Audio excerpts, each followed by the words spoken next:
প্রিয় শিক্ষার্থীবৃন্দ, আজকে আমরা একটি গুরুত্বপূর্ণ অঙ্ক নিয়ে আলোচনা করতে যাচ্ছি, যেটা হলো এক্স স্কোয়ার কনগ্রুয়েন্স 105 মডিউলো 317।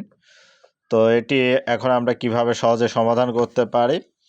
তো এটা আমরা এখানে যেটা দেওয়া আছে যে এই মানটি সমাধানযোগ্য হবে কিনা সেটা আমাদের আলোচনা করতে হবে।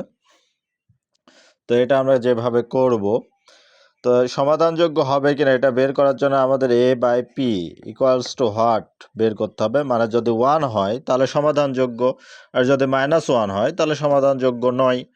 তাহলে এখন আমরা কিভাবে এটা বের করব? a বাই পি সমান আমরা লিখতে পারি, এটা হলো আমাদের এর মান 105 আর পি হচ্ছে এখানে কত 317। এখন আমরা 105-এর যদি উৎপাদক করি, 105-কে যদি উৎপাদক করি তাহলে আমরা পাবো হচ্ছে এইরকম পাবো 317। তারপরে এখানে পাবো হলো 3 × 5 × 7, 5 7 35, 3 5 15, 3 3 9, 105। তো এখন আমরা এটাকে এইভাবে আরো লিখতে পারি,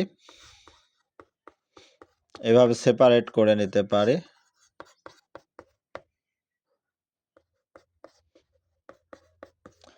সেপারেট করে নেওয়ার পরে এখন আমরা যে কাজটি করব, এটাকে পি বাই কিউ আকারে আছে, তাহলে কিউ বাই পি আকারে নিতে পারি।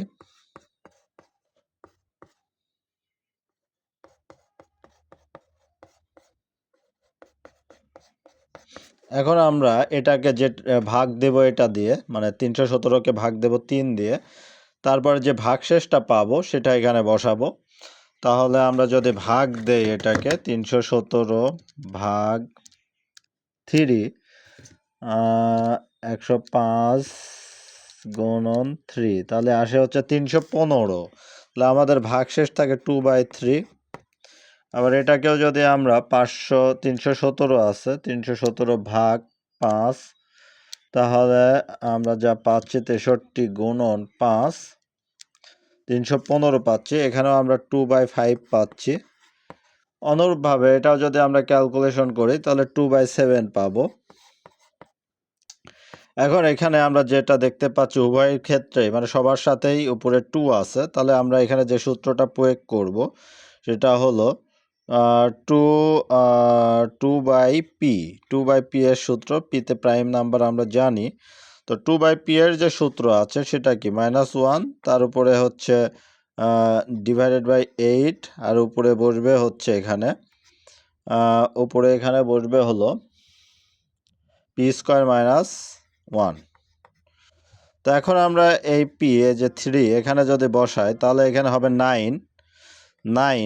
9 এর থেকে 1 বিয়োগ করলে 8 কাটা, তাহলে এখানে আমরা -1ই পাবো।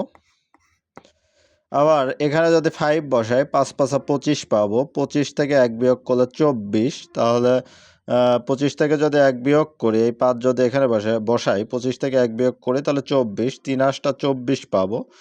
তাহলে এখানে পাচ্ছি আমরা কত 3, তার মানে বিজোড় হলে আবার -1 পাবো।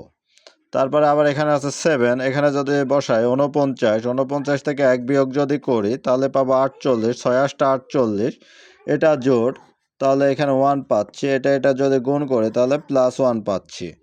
তাহলে আমরা এখান থেকে দেখতে পাচ্ছি যে যেহেতু এটা ধনাত্মক এসেছে তাহলে এটা সমাধানযোগ্য হবে।